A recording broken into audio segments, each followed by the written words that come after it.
Hey everyone, this is David. Welcome back behind the velvet rope. Let's just get right into it today because we are joined back by the one, the only Miss Eboni K. Willams. Hey, David, it's good to be back with you, dear. How are you today? This morning, I feel really good. You know, David, it has been a hell of a week. It's really been a hell of a couple weeks for a lot of reasons I'm sure we will discuss.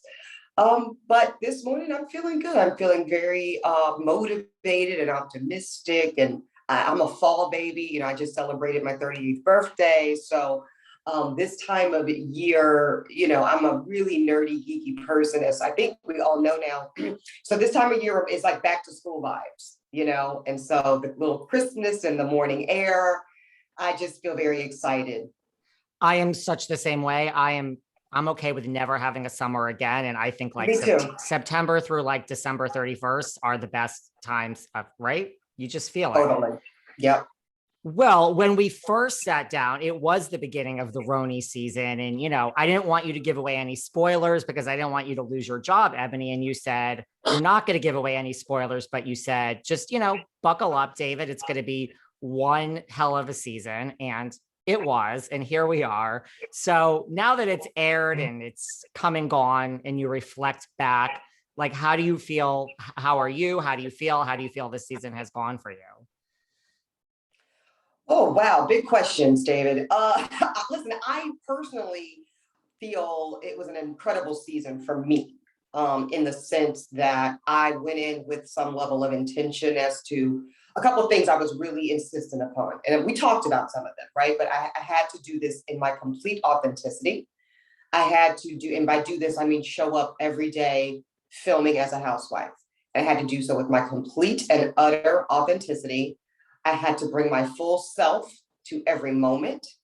I had to create the space to evolve in my relationships with my castmates and even myself throughout the full taping. And I had to just be really open to the possibility of where where this plane would land, so to speak. And I think all those things happened. And I also, you know, make no apologies about, I absolutely felt a tremendous and beautiful responsibility. I think when we think the word responsibility can connotate something negative, for me, a responsibility is a privilege, because I'm a woman who is never afraid to acknowledge my points of privilege, and I have many. And as the first Black woman to occupy space on Real Housewives of New York as a housewife and hold an apple, of course, I felt really, really um, motivated and incentivized to show the beauty of the Black American experience, particularly here in New York. So that's why, you know, when producers told me, okay, kid, you know, it's time, you're first up to bat, it's time for your first debut Housewives dinner party soiree, it was always going to be a night in Harlem that featured, you know, Black vendors, Harlem Candle Company, a Black woman, queer Black woman who owned B Squared, where we dined and had a delicious 4-course meal. You guys didn't hear it, but we had these really dope Hispanic gentlemen who serenaded us with live music all night, who are from Spanish Harlem, which is another element of Harlem that people sometimes don't know about. So those things were just important to me, David, to also show my work that I've been doing for many years around the healing and empowerment of the relationship between Black and Jewish communities. You know, Archie's been a longtime friend of mine, and you know, when I went to Bravo and said, "Hey, I'd love to do a Black Shabbat dinner," because we do these in real life all the time. And I would love to show that to the world and this audience. And I also think it would be a good way, same with Harlem Night. I thought those would be great ways, David, for my castmates who, spoiler alert, had no idea who I was before I was cast on this show, right? So like, there's a difference there. This is not, you know, Dorinda Medley coming in, you know, filming with her friends of 20 years, which I could argue is, you know, an easier way to do this. But that just wasn't the option here. So we're meeting each other as women and developing relationships in real time.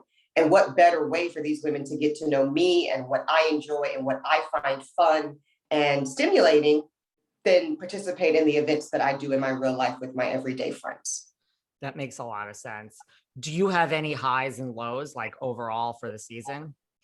Yeah, so I think, like I just kind of ran through the big bucket items that I wanted to accomplish were accomplished. Highs, I think for me, a high was Harlem Night. I don't care what anybody says. I thought it was a beautiful night, like visually, aesthetically beautiful. If you were in the room that night and you had any concern whatsoever as to what was going on, it was a fantastic meal. It was a fantastic evening. And it felt there was a magic in the air. And it was really special. So Harlem Night is a night I will always be proud of, and I had the time of my life. A low for me, I think there were a lot of things in Salem that were a low for me. I think that night, the night that my grandmother died, and that's the night that, Ramona and Luann and I, end up having a very difficult, but I felt necessary conversation about values as it relates to culture and identity. And, that was kind of, I would say rock bottom in this way, David. I believe in order to progress and build, you've kind of got to hit that bottom point to know, like, we're at baseline. And now from baseline, we can build upwards. So I think that was baseline for us. And that was hard. And on top of it, it literally was the evening my grandmother transitioned to heaven. So that was really hard. Wow. Yeah, that's not easy.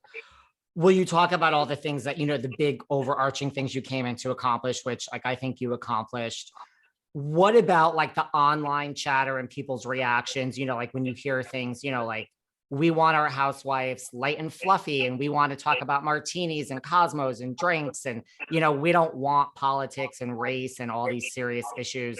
Like, when you read that online, I mean, to me, that's obviously directed towards you. Like, how do you, right? I mean, how does that affect you, or are you good at just shrugging all that off? I'm a human being, David. So, I feel things and I get emotional, just like anybody else. So when I was first hearing that, I was really taken aback, actually. I kind of feel a little naive here saying this to you.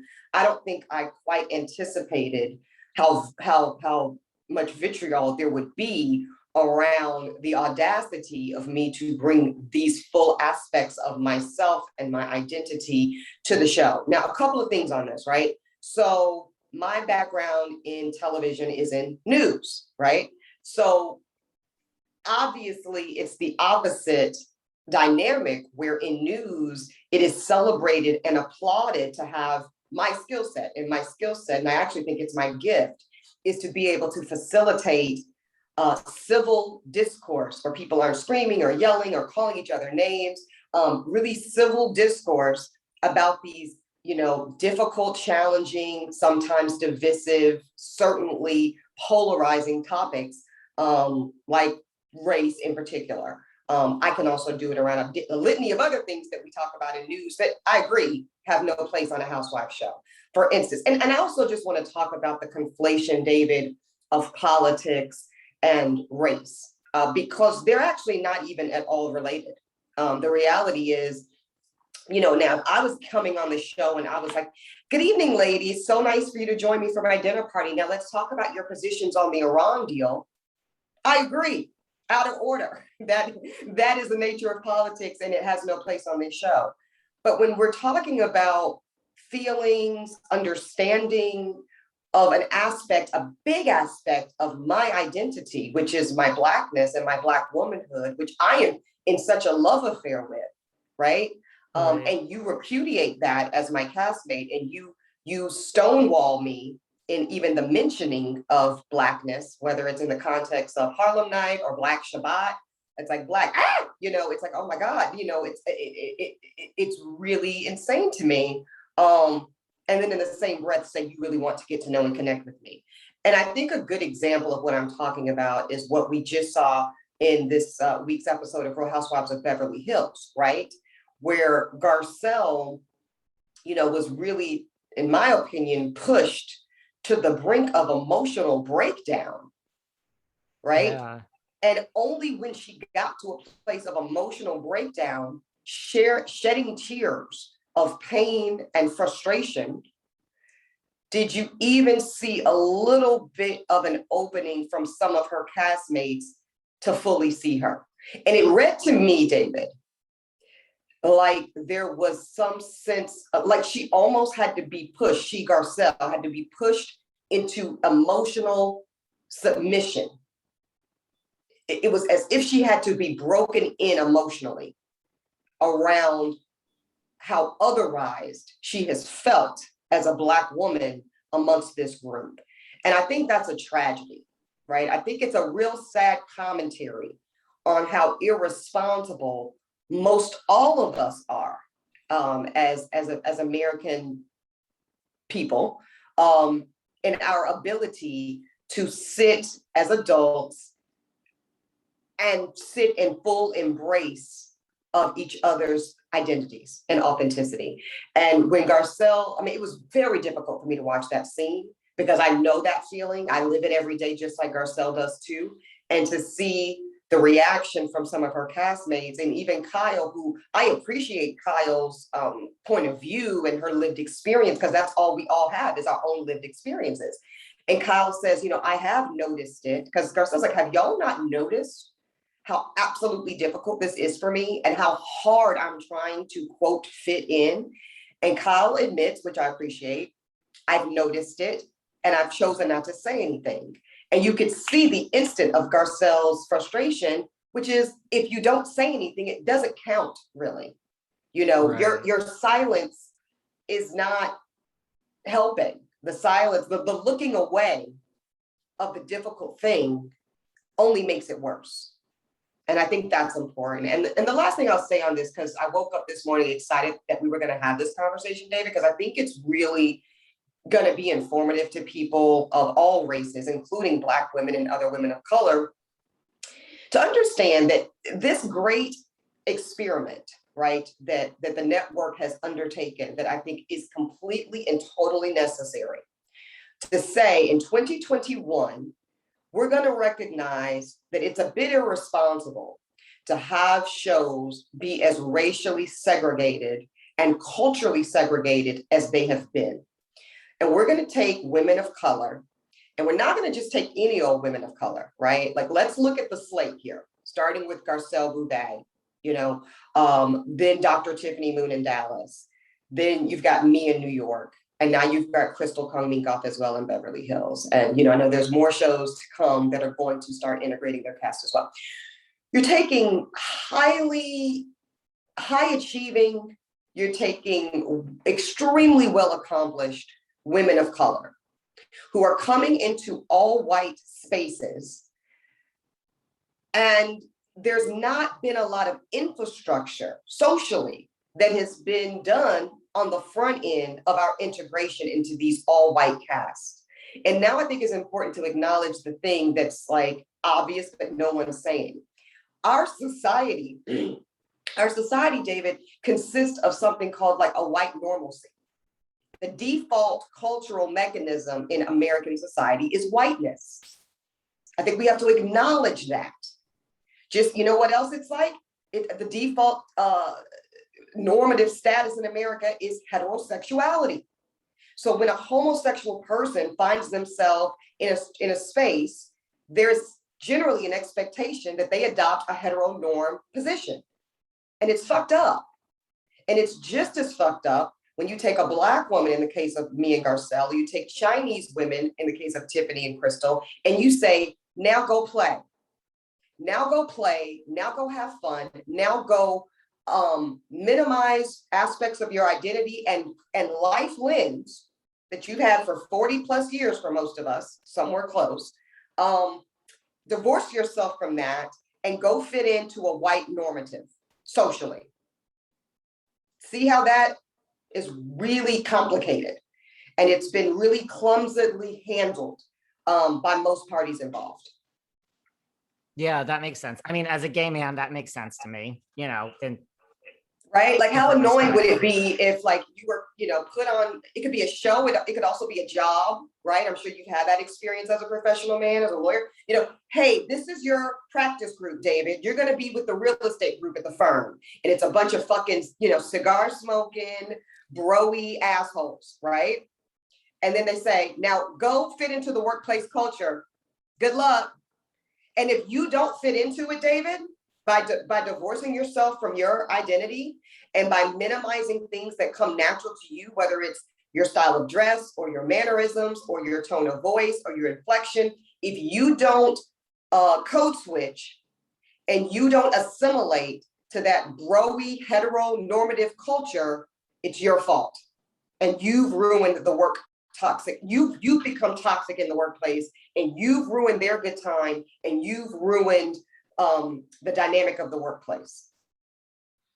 Well, Ebony, that was my experience when I first started practicing corporate tax law. So yeah, I know it was. That's why I said it.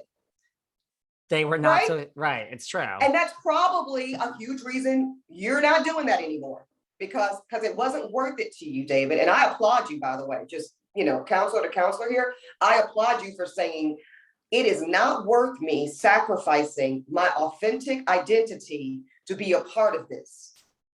Fuck them, and there's another way for me to earn a living, use my skill set, use my training, and get to show up in my full authenticity. And that's called freedom.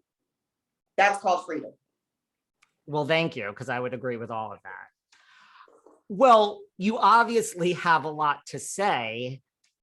Do you feel, that there's no closure for you in a sense, just because, there is no reunion for RHONY this season? Like, do you feel this lack of closure? I do. And I've expressed that to all parties involved. And I think a reunion would have been wonderful for a lot of different reasons, not just for me. I think a reunion would have been fantastic for the viewers. No matter, if they absolutely loved this season, if they felt frustration or confusion around this season. I think many people at minimum had unanswered questions around this season. And I think, a reunion would have done a lot of good by way of being able to open up the opportunity to have exchange and dialogue, and for me also to do a lot of listening. There has really been no conversation at all between me and some of these castmates since May. And so that's a long time to not know where people are on the episodes, on the press, on the social media. And I think it's a missed opportunity. Is there one person or one thing in particular you wanted to kind of like, did you want to address someone in particular or get one particular thing off your chest? Or did you just do all that? Yeah, well, I got a lot of it off my, I'm not one to sit around biting my tongue. We know that. So it's not, I don't have anything at all to get off of my chest. I think the one person I've literally had zero communication with since May is Luann. And, there's a lot of noise, and people talk a lot, and she said this and that. And it's like, I don't play in that sandbox. I don't do the mess. So I would have looked forward to the opportunity to look my castmate who, for better or for worse, we completed, unprecedented season of filming a show in a pandemic together. We did that.